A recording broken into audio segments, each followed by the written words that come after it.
Quando eu era pequenininha, eu estudava numa escola particular bem simplesinha do meu bairro. Ela era tão simples que ela faliu e minha mãe teve que me trocar de escola. E foi bem no meio do ano. Já sabe, né? Trocar de escola no meio do ano, a gente tem aquele medo de ser rejeitada. Só que quando eu cheguei na escola, não foi assim. Todo mundo me recebeu muito bem. E teve uma menina que ela começou a ser minha amiga e a gente foi virando melhores amigas. E eu acabei descobrindo, nós descobrimos juntas, que a gente era vizinha.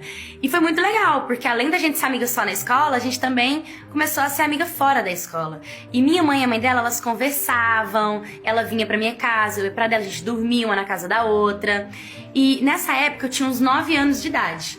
E ela tinha um irmão de 14 anos. Nisso, teve uma vez que eu tava na casa dela e a gente decidiu tomar banho juntas, tava fazendo muito calor. E a gente tava curtindo dentro do banheiro quando, de repente, o priminho dela abriu a porta do banheiro. Só que a gente falava, fecha a porta, só que ele era muito pequenininho, ele tinha 2 aninhos, não tinha entendimento que ele tinha que fechar a porta e nem nada do tipo. Aí a minha amiga pegou e começou a gritar o irmão dela, pra ele ir lá fechar a porta pra gente. E o irmão dela chegou no banheiro, e quando ele chegou no banheiro, ele me deu uma olhada, sabe? Deu pra ver que ele olhou pro meu corpo. Só que, por mais que eu senti que aquela olhada foi um pouco estranha, eu não sabia identificar o que estava acontecendo, né? E a gente só falou, fecha a porta, sai daqui. Ele fechou a porta e saiu. Só que depois disso, toda vez que eu ia ali, tipo, ele brincava comigo, pegava eu e ela no colo, jogava a gente pra cima, brincava de pique-esconde, sabe? De pique-pega. Ele era uma criança também.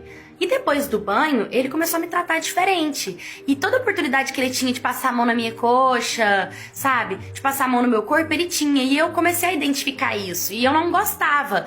Só que eu também não sabia o que eu fazia. Teve um dia que eu tava assistindo vídeo, eu e a minha amiga deitada na cama, e ele deitou do meu lado em vez de deitar do lado dela. E ele colocou a mão por dentro do meu short, sabe? E na hora eu tirei. E eu levantei e falei, amiga, eu quero ir embora. E eu fui embora pra casa. Fiquei pensando, eu conto pra alguém?